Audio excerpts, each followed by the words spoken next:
too, I know. GPS had me going all over the place, so I took my shoes off and went to just ground. But my name is Maya Rose, and I do spoken word. And I am just so excited to share a little bit of my poetry with you. So I'm just going to get started, and I'll talk throughout, have a little conversation, maybe do a little fun audience participation if you're up for it. This one's called More. I can't wrap my brain around it. Baby, it's just too dense. This twisted relationship to me don't make no sense. I try to love you with no conditions, but the jive of talking has me suspicious. You avoid me now, don't return my calls. I ain't got strength enough to penetrate your walls. 'Cause mine are getting higher. Don't know how to trust again. This silly dance some more inspiration for my pen. It's all Greek to me. K-love, what affection. I have to think this way for my own heart's protection. Aphrodite, I'm begging hard for you to cast your spell on me. Let me feel your grace within and set my spirit free. From the angst and pain, there's no more places left to run. This revolution inside me, unyielding, has begun. I got my strength to carry on. God, goddess, on you I lean. No more longing for that kingdom. I alone, I stand as queen. Mm-hmm.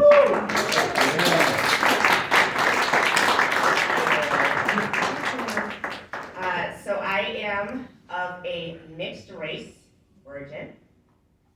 My mother's German, 100% white blonde German. My dad is African. And like all brown-skinned people, we've been told the tale that we all have Native American blood now. Whether that's true or not is to be determined, but we kind of run with it. So this one, people always ask me what's that is like being of mixed race. And so rather than getting into a dissertation, I'm like, I'll write a poem about it. So this one is called The Middle Place. The middle place, in which the black on my face covers up the white genes I carry within. Unable to fully embrace the shame that history has set upon my people. I have no right to claim my part in the ethnic grand falloon of fried chicken, collard greens, and God almighty. White girl, trapped in a black girl's body, dancing off beat to the music. Unsettled identity found in a box of relaxer and a Debbie Gibson song. I give props to Mariah in a language that I am not supposed to use. The slang of which dangles suffocating my outward appearance. A shell of myself that I am obligated to pay tribute to in a mode of composure that keeps our reputation in good standing. The public view of my kind weighs solely on my ability to act right. However, my whiteness gives me a free pass, a waiver for things like sports, spelling, and oppression. Though the Cherokee whisper from my native bloods transcends this segregation with a gentle wisdom from above. Mm-hmm.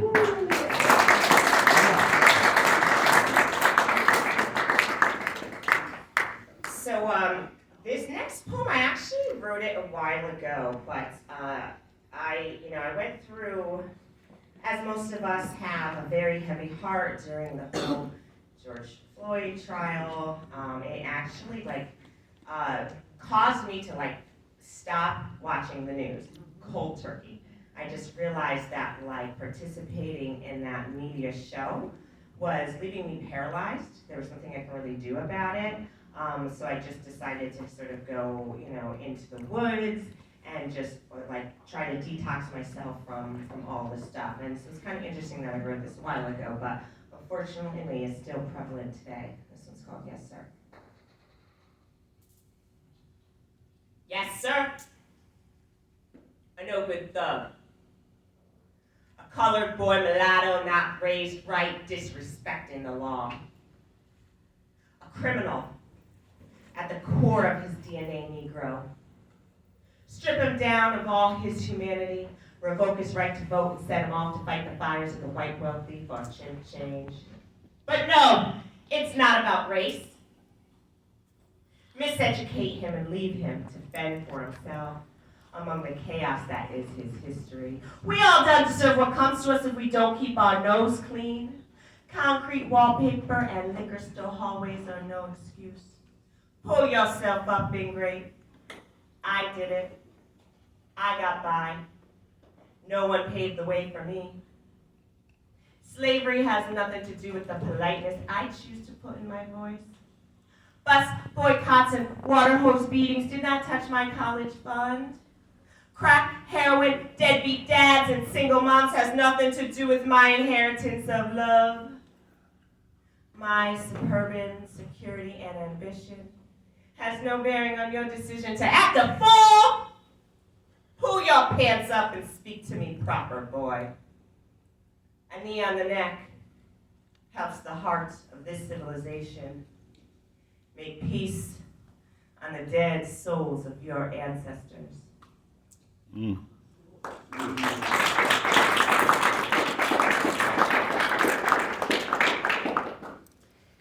you very much. All right. So I'm a poet. I'm also a teacher. I work with at-risk youth, special ed, and adults and children as well, doing poetry. And so I do a lot of subbing, substitute teaching, and it's a very interesting fly in the wall space to be in, with how, there's just some beautiful, wonderful things going on in the classroom, but we're still sort of confined by the system that causes us to, I think, kind of make children be like mini adults rather than the effervescent, free-spirited children that they're meant to be. And so that's what inspired this next poem. It's called Teacher Ma'am. Teacher Ma'am, actually, here's this. Why don't I change it up a little bit? Teacher Ma'am, I got carried away in my own brilliance. I saw it in the face of the young boy in front of me.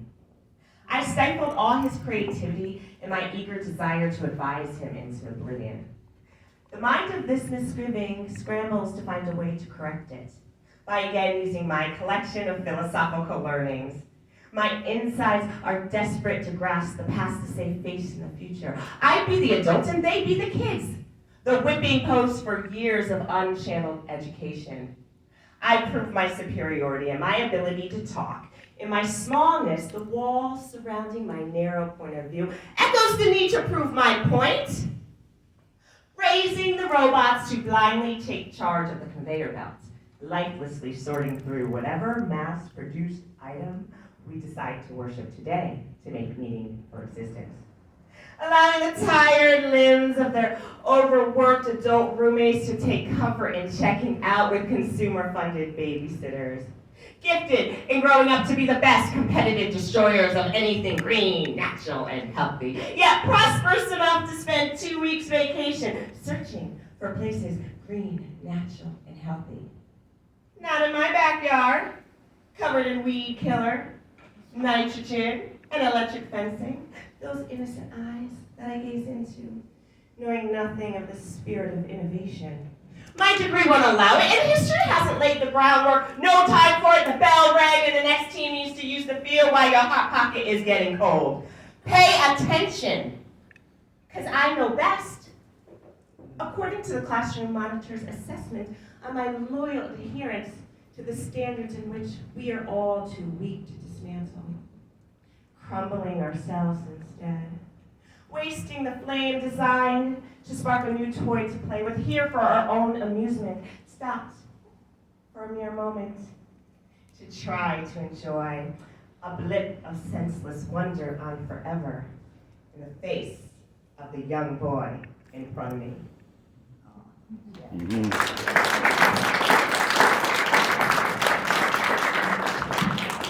Thank you. Wow. I am an expert at my own life. Say what? What? I am an expert at my own life. Those who don't do, teach. It was thought. Wrong, Bud Blossom. You do and must teach, silly stupid, or else silly stupid runs the show, Mo. Now I's got to go flow my own soul out to the one fool who gets it. So no more mediocre when truth arises out your lips. Kiss silky stick of orange peppermint. And sip it slowly. Walk it gently. And take it easy, breezy, baby. Sing it loudly, silent lady. And say, what?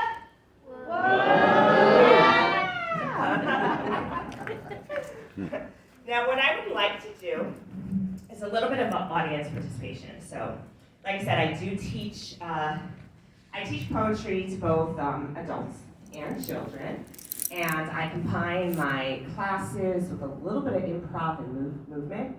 It helps kind of get you into your creative brain, because everything comes from that creative part in your brain that just has that open vessel of no thought. So this is called one-word poem. And so what I'm going to do, let me give you the instructions for a minute. We're going to go around, we'll kind of snake it. I'll start here and we'll go that way and that way. And anyone who's done improv might have done this before. It's called one-word story, but I changed it into one-word poem. And everyone is going to say a word to add to this collective poem that we're going to do. So the main thing is you're not going to think about it. It does not matter if it makes sense. So you have to imagine that there's like an imaginary line in front of you, and you're stepping over that line in your mind.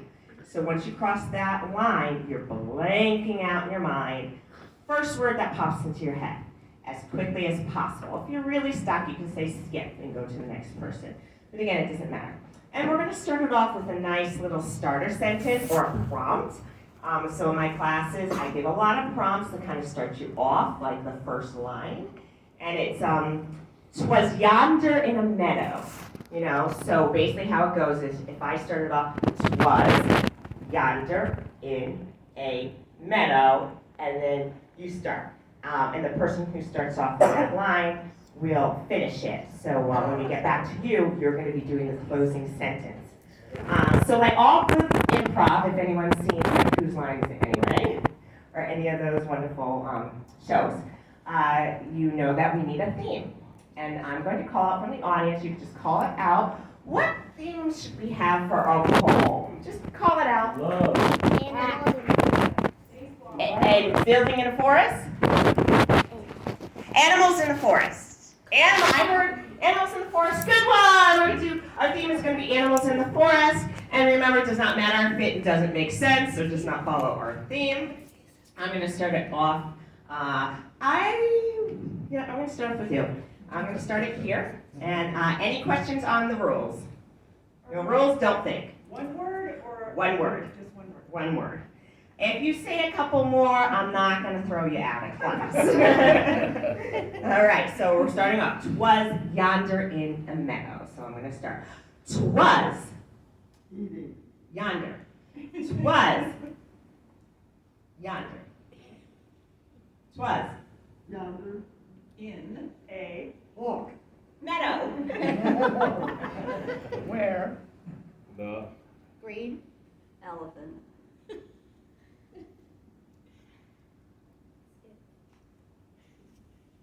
Down.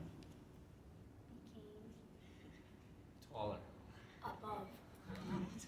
The. Little. Green. trampled On. elephant and say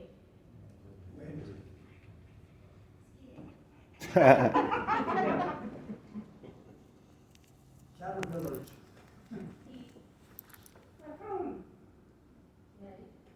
Now our last sentence. Slept. in squash. End it. Meadows. Meadows! Yay! Give yourself a round of applause. You did awesome. You did so cool. That was really good. As I said, I do teach poetry classes. So if you're interested in taking one of my poetry classes, I'm up in the Southbury area. You can find me on Facebook. It's Maya Rose Spoken Words. So Maya, like Maya Angelou.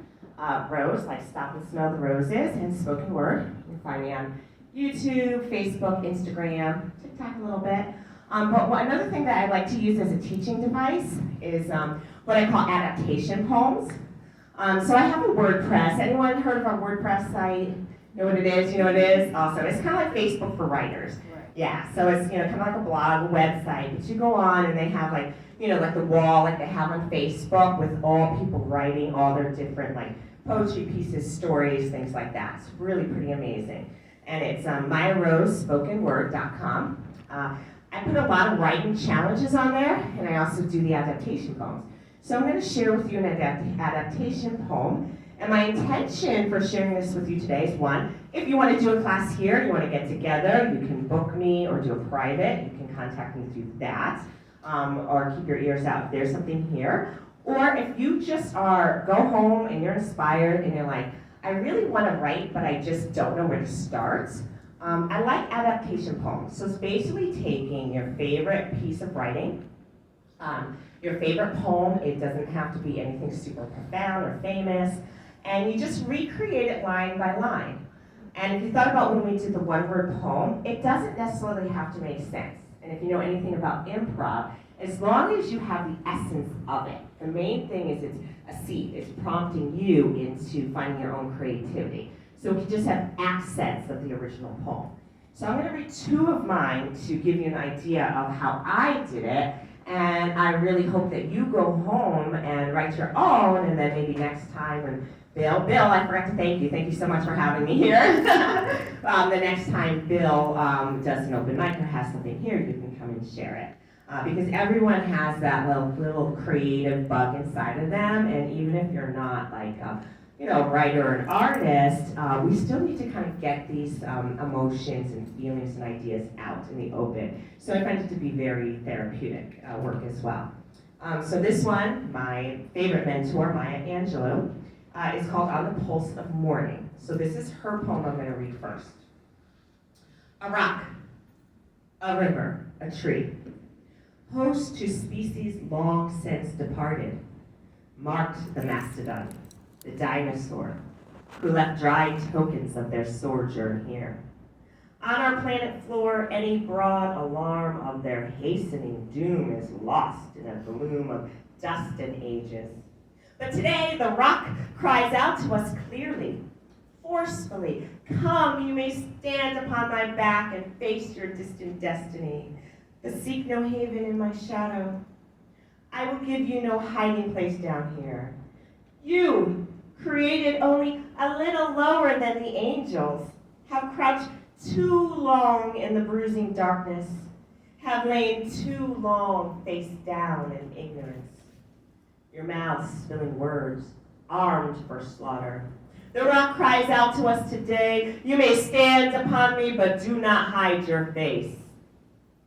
I don't know if I channel my inner Maya too well, but we love you, Maya. So this is my adaptation. Green ball of branch and vine, turtles and alligators in mud and water play, both brought forth from the beginning, each different in intention. Come, stand upon these banks and see no danger lives from the crickets and dragonflies, skipping rocks into ripples that atoms and electrons pass through the wormhole. Wild turkeys and pears come to me today, a witness to thoughts no longer hidden from dancing with despair. You are created from the skin of the fish and light of the fireflies. The swampy muck did clog too long. To do better, to know those words have power, and swords aren't meant to swallow no hiding dances in despair. The fog calls out today, you may sit within me, but do not hide your dance. Mm-hmm. So the next one is How to Meditate by Jack Kerouac. So Jack Kerouac is sort of, kind of like a beatnik poet, spoken word, but like I'm less on the slam side. If you know slam poetry, do you guys know slam? You know slam? Oh, you gotta look it up. I mean, that's kind of like the rap, hip hop, super cool way of doing poetry. I can't do that. I wish I could. I'm not that good at it. So I kind of I'm more like throwback to sort of the Jack Kerouac, Allen Ginsberg, sort of the beatnik type stuff. amongst, everything. I try not to put myself in any too many boxes. I think it stifles creativity. But if you want to categorize me, that's sort of the where I get a lot of my inspiration and my rhythm. So this is called How to Meditate, and I've done a lot of meditation, gone to a lot of meditation retreats. So I will read his, and then I will give you my answer to what he says about it. So here's his. Lights out, fall. Hands aclasp. Into instantaneous ecstasy, like a shot of heroin or morphine. The gland inside of my brain discharging the good glad fluid, holy fluid. As I hap down and hold all my body parts down to a dead stop trance, healing all my sicknesses, erasing all.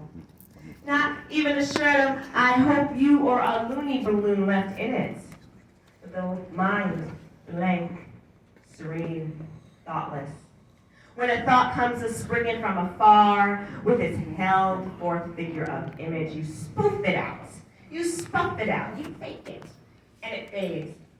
And thought never comes. And with joy you realize for the first time, thinking is just like not thinking. So I don't have to think anymore. Here's my answer. Propaganda, meditation, fidgeting, obsessive thoughts covered in to-do lists, cycling thought 5, 6, 1,000 times in a minute, in between lapses of consciousness, awoken by the sound of the snort and the thud of the head.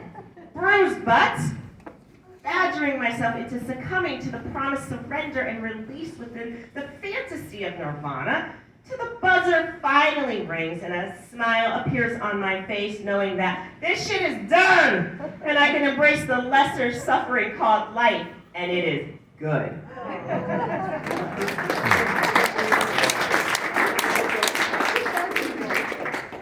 So that may be maybe a little bit advanced, so I want to also give you some ideas of prompts I do. So one of the prompts I did in one of my workshops was just yellow. So you take yellow, you go have a little meditation, and then you just sort of write what comes. And this is what I wrote. Yellow. The sun gleams and shines through my window, saying a gentle morning hello. Warm my tired limbs, stretched in glorious relief, melting this down dog into pleasant shavasana.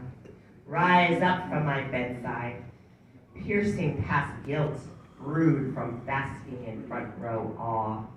This piece deserves. Pipes blowing in the breeze, tickling my ears with sparkled backdrop, revealing light behind the brow. Butterfly talks to bee, with mouth full of sweet nectar, locked in elegant kindergarten paint. Layered with freedom beyond the rays, mass forever framed, perfectly hung, right upon the wall, set to rise again.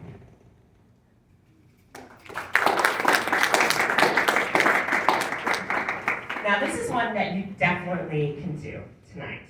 So this is a prompt. And I have 2 prompts that I'm going to share with you. So this one is write any length poem from your 6-year-old self, which would be easy for you because you're not too far away from being 6 years old. So you probably remember it a little bit more than we do. But if we dig deep, we can kind of go in and find that little child effervescence within us, right? So this is what I wrote. It's not fair, these rules, destroying all my fun. I want to play and jump and stare up at the sun. Daisies, dandelions, buttercup resting on my skin. Do you see the glow? Mommy wants me in. If I hide back in the bush, no, the tree is best for me. Giggle, giggle. I know she cannot see. It's good. This one I did as a New Year's prompt, but it could be any new experience in your life. So it's write a 5-line poem about your insights over the last year. You could do the last week, the last month, the last day. So this is what I wrote for this last year. Shedding the raw, bloody suits of anger to see a new way of life. casting out all shadows to the unconditional love of things not pleasant to me, watching the expansion of worth that lay at my feet and travels up to my crown, wearing my halo in forgiveness of doings not done and dreams that are shattered, reaching up high to the priority of creative life, supporting the truth of this adventure. Right. Go back to the stand. How's my time? Go for another 5 or so. Okay. You don't mind? I think we started a little after. Okay, so I have this one. It's called social media. Social media is a double-edged sword. I love it and I hate it. During the whole election cycle and COVID and all that, I was pretty active on it, and my anger, as you saw with my New Year's poem. So I decided to just shut that one down. I took 9 months off. Like I said, I stopped watching the news. Just did a social media cleanse, detox, and it was so great because I found myself like that person, like everyone else. Someone writes something controversial, and you're like, don't respond, don't respond, don't respond, and you can't help it. So luckily, I've been able to get rid of all that. I started a new Facebook page with just my poetry under my Maya Rose, spoken word, and I'm a much happier person. But this is the poem that I wrote, maybe you can relate to how social media affects some people. Social media, the friend at my side, placing the world in a container, made perfect to fit the palm of my hand.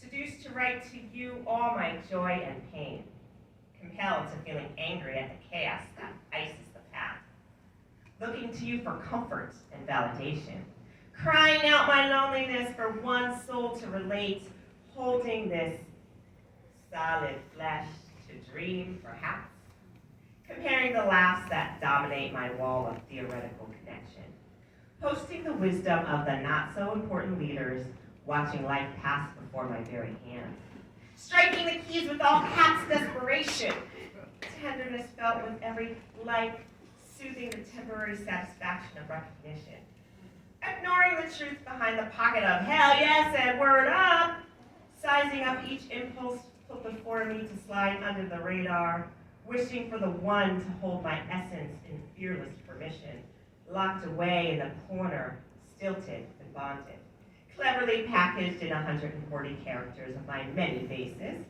I choose which to reveal to you today, arguing my point backed up by conviction, stepping up to nothing, distracted by the carefree youngster candid in your photo, forcing a smile to a celebration of yet another blustery act of self-empowerment. Kudos to the one who said it like that. Fight the power, stand tall, walk on, my sister, and other easy ways I support your cause. Showing up to nothing. And requiring all of me to listen, quizzed by the selection of reality that slips beyond the noise, whispering needs to a soft crowd of diligent angels, working hard to break the board against the grain of timeless illusion, sitting pretty next to fluffy cats and dancing dogs, picking ripe for the grasping.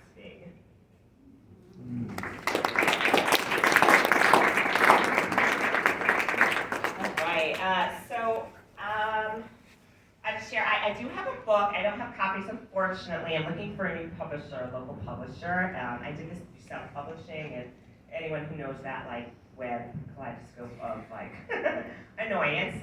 So I don't have any books to sell to you, but you can get them on Amazon. It's called Poems for My Broken Heart. And like I said, this is sort of my therapeutic pathway, using my creativity to just shed a lot of stuff in my lineage that we were never supposed to say. And luckily, poetry is a way that you can, be very honest and raw and deep, and still package it in a very beautiful way to inspire others. So, Poems for My Broken Heart. It's under my given name, Leah Joy Pearson. Once I get my new publisher, I'll have the whole Maya Rose thing going on. So this one I want to do almost as a prayer because, with COVID and just everything going on, I, like you, just had a really crappy year, a lot of difficulties. And I like to write goddess poems because I love to call on the divine spirits for, for guidance. And I also kind of like the intellectual curiosity of doing research for a poem to find out kind of what different things mean. So this one is called Sitting Shiva, and so if we can all kind of like maybe take this into our hearts, some sort of prayer or something that you would like to see for yourself, your family, your friends, your neighborhood, the world. And maybe we can kind of call upon some of these deities or whatever it is that you believe and help us shed the light and make some loving changes to all of us to step into some more kindness and support and love. Mama God, bring us out of the underworld into your light of heaven, promised by the warm hearth of Demeter. The patriarchal past has reached its demise, yet no one moves aside from Durga's mighty force of nature. Flooding us out of our old ideas and drying up the water that we use as tears of Mother Isis. Holds us dearly, but her grip is slipping while we wiggle ourselves into poverty, overinflated and pushing down the last ounce of Kuan Yin's service to walk in the shadow of Jesus. Lift the chin to the sun, and Ra still remains. There is no extinction in the womb, only crowning with elbows raised to answer the money call. That is your last best hope, to make it count before you die.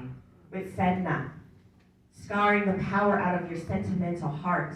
I cry for you, I weep for me. I try for all, lest trying be my destruction under Pele's Bible. Exhausted by fumes, ripping apart my neighborhood. Out of source the devil dances with play on Pachamama's back, as an unwelcome host draining the blood, leaving my belly. Resourceless with disease to be bought and sold in the waiting room. Newt sky disguises the mystery under smog lamps. I can't comprehend the dust that burst into me, swallowing up the oxygen where none escapes. Mama Goddess awakens now, not fighting, and gently tapping before it is too late to bury another loved one riddled with cancerous suffocation to what to do next. I ache for you, I scream for me, I surrender for all. Lest surrender be the laziness that lacks the telling. What to do behind the burqa with wise eyes wishing better. Freya seducing the snake into the spider's web, feeding the nest and fumigating the forest. Merging the edges into smooth spikes of electricity combustible by sheer will into another form. Retreating into the synthesis of divine you and me. Thank you very much. I'm so grateful to be here. Follow me on YouTube, thank you, Myra Spoken Word, and find me on Facebook and Instagram, and subscribe to my channel if you want to see more, and my WordPress if you want to follow along with some of those poetry challenges. MyraSpokenWord.com. All right, thank you so much. You guys are awesome.